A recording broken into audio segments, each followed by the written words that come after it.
Okay, this is really exciting. We are in our third interview for the It's Complicated series at Reclaim Magazine, and I am meeting with Jessica Gracewski. And did I get that right? Close enough. It's Close all enough. good. Yeah. We practiced, and I still, Yes, it's all didn't good. get it. Oh, it is what it is. Yeah. I apologize. It's I also okay. have a difficultly pronounced last name. You understand. Yes. It's just something we all kind of have Yeah. to go through it sometimes. Yeah. And Jessica is a leadership and community development minister at Reality SF in San Francisco, California. Yes. And in the smallest of small worlds, we are also both in the Bay Area. So this is really exciting. I'm really stoked to be meeting with you. And why don't you go ahead and introduce yourself? Yeah, well, thanks. I'm so honored to help out and be here talking to you. And yeah, like my intro said, my name's Jessica Gracewski. I am a minister and pastor in the San Francisco Bay Area, specifically in San Francisco. Love the work that Reclaim and the AACC does. It's been so helpful, a resource for me, for our congregation, for the circles that I'm here in the Bay Area. But my background really before pastoring and ministering was in the corporate world, but I have a background in organization development, have my master's in that, as well as I'm currently a seminary student at Northern Seminary, studying Christian community development as well as women in theology. So been quite the journey to get to that place, but we're all on the journey with God. So it's unpredictable and adventurous. So, but that is currently, where I'm at right now. So That's awesome. It's always so fun to hear about people's stories and their background, and especially just that seminary journey. It's always it's a crazy one. It's a crazy one. Like you just try and learn the Greek, I guess. Yes. Or you kind of wonder, how did I get here? And I'm open to God, but then you're like, wow, this is kind of a funny path. Yeah, and an definitely. adventurous one for sure. Yeah, and we totally appreciate you taking the time and answering some of our just written interview questions. And I'm really stoked to be able to meet with you and really take a little further and dive in to the idea of an understanding of intersectionality and identity, especially within the formal vocational ministry setting. I think we know some people are blessed, or maybe not so blessed, to be able to see both sides of what it's like to be both a layperson serving in the church or participating in a church community, as well as the intricacies and the complexities of working in a church organization. There's just so many pieces. And I think that we often aren't really aware of how much actually needs to be done and just logistically. And so it's always wonderful when I'm able to speak with a woman in vocational ministry in the church, doing the things, preaching, just living their life. And it's so awesome. So how do you feel you've kind of grown as a person throughout your life, just being someone who grew up in the church and is now serving in the church in a formal career setting? Yeah, that's a great question. And it's a very, it's a very general one, but I'm going to do my best of like where I feel like God has had me on my own journey. I think a lot of my journey has been learning really about my identity first, like with Jesus.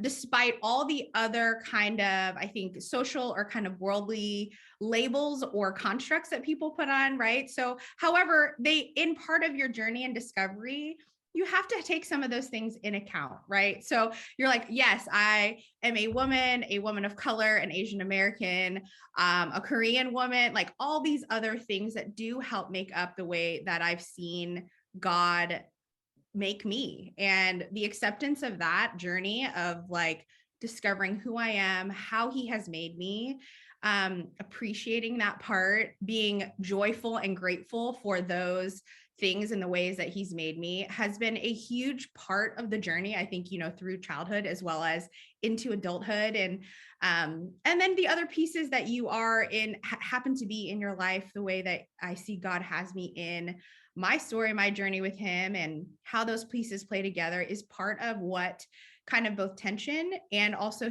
times that are hard to wrestle with, like being those different kinds of things in that particular space, in the world in general, can be really really eye-opening, can be difficult, but also can be really joyful, and you can appreciate differences is one aspect. But then when I bring in some of the journey of discovering who I was with God into the space of particularly vocational ministry, in particular in America, in a Western culture, has its own set of challenges and joys as well.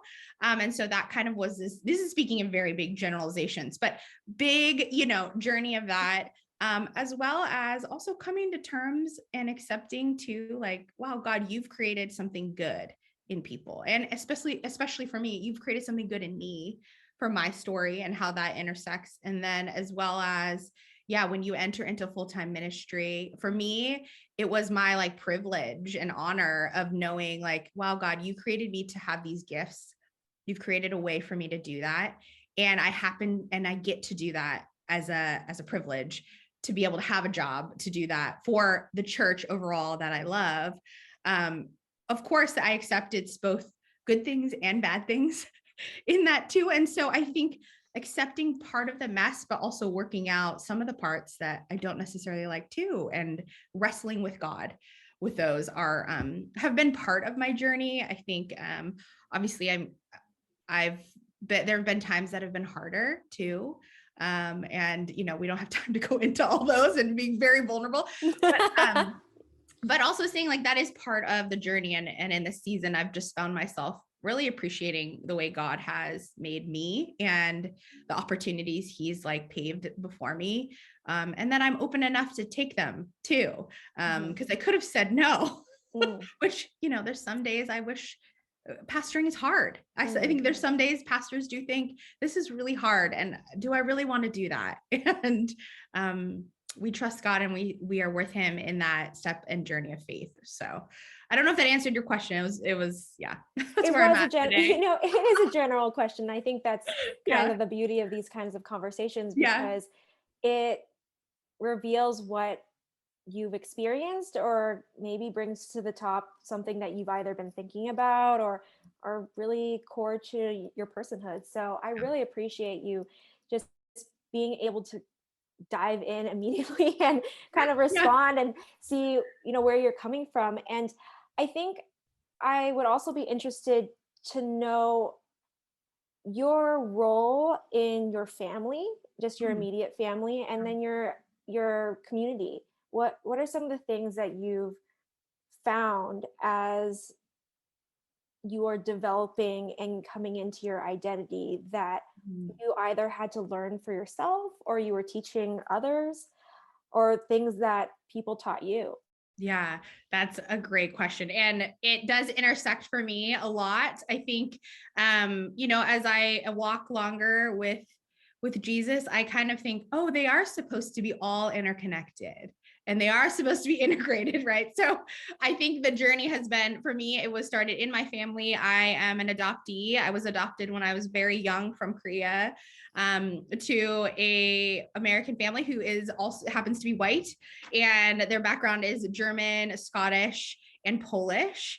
And so, having to be raised with that kind of background was very interesting as a Korean young child. And then quickly after I was adopted, my parents ended up having a biological son. And so I have a brother who's very close in age to me, that we grew up like the best of buds, still are the best of buds. But that changes when your peers start to notice just physically how different you look compared to your family and to your maybe extended family. Now, my extended family is made up of different kinds of adoptees as well as biological children. So, for me, I grew up thinking that every family looked incredibly different, and it was normal. And the moment and the day that I realized not every family was made up that way was very shocking to me. But that has definitely translated into, I see that play out in ministry, where part of my role in vocation ministry is connecting people and building community. And so I see how that plays out very quickly to me in the way that I relate to God, of ties of family and chosen family and relationships in the way that they can be so close and fostered so close. as a really easy connection for me because it's played out like that in my life, in my everyday life.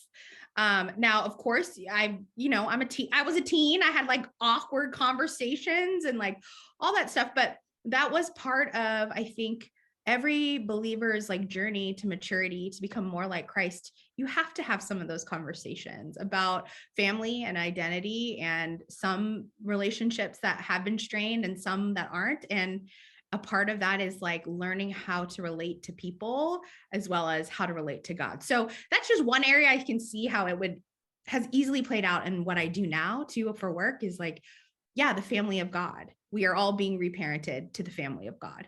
And that looks very different. And we are all, this concept of adoption and becoming together in family is such an easy one for me to grasp quickly. And I have to remember that too, that sometimes not everyone has that perspective as well. And so it's been a really fun and interesting thing to be able to like recognize sometimes. So yeah, that is so beautiful. That is just so encouraging, so unique. I think, the conversations of what does it look like to be a diverse community of believers? Like what does that actually look like, and how do we do that in a way that we are seeking understanding of one another and our worldviews and the baggage and the expectations and interpretations of just what even family is defined as, for a more collectivistic community. It might be like, yeah, you could stay on my couch for an indefinite period of time and no one is going to like ever call you on it as you owe them. Going to do it. But at the same time, that same family is asking you to show up on every holiday, even hundreds of miles away. And not possible logistically. So just being able to kind of navigate those spaces, it's so encouraging to hear how you've been able to see in your own personal life and translate that to where you are and how you're serving the Lord right now. Do you feel that your perspectives have changed in light of moving from corporate to a church organization, and then now pursuing and going through formal seminary theological studies? Do you feel like you've seen that shift, or was it more seamless? Oh, no, I would say for sure they've been pretty big pivots. And I still feel like I'm still pivoting, right? And so, there's some things that you're like, as far as from like corporate world to vocational ministry, working in the church, gosh, there are huge cultural shifts for things. I mean, for me, I was just gifted and knew that I wanted something highly relational. And so ministering and pastoring is a great fit for me. Like, and I've also seen it, not everybody is like me, yet they can still have a call and learn to do this in their own vocation. And I would say too, it's like, man, full-time ministry is not for the faint of heart. And so there's definitely been times for me as a step of faith to say, okay, God, I will say yes and be faithful and obedient to you, but you're going to have to help me and come through with a lot of different things. And I do recognize in that journey too, not everybody had sometimes that similar call. And that too is a unique thing, I think, where the Lord just meets the particular individual depending on what their pathway is of their career and vocation. And I think that is something we all have to discern in our maturity with Christ in that. And but yeah, that shift was huge. I definitely see huge shifts when I went from both vocational ministry working here as well as working out. Do I want to keep doing this? And is seminary part of that? And I would say I was really resistant because I was like, is this even going to be helpful for me? And I think the more that my mind and like world was open to theology and to learning about Jesus and to learning about who God is and what the Bible says, like scripture, as well as like just the story of God throughout history, that just opened up a whole new world for me that really kind of spurred that journey to figure out, oh, I think I do want to go back to school. I think I do want to study what that could look like. And that process was really interesting too, because I was like, well, I don't want it to just look like what I thought it looked like going to school would be. I think my seminary journey was really specific about asking very different questions I would have asked 20 years ago. So, but yeah, they've been huge pivots. Yeah. It's wild. It's so wild. Well, thank you so much for meeting with me today. Happy Holy Week. Yes. It's a big one where I'm sure you're one. going to be very, very busy in the next couple of days. And Yes. I really appreciate your time and your experience, your wisdom, your knowledge. It's just been such a wonderful conversation. Thank you so much. Thank you. Thanks. Yeah.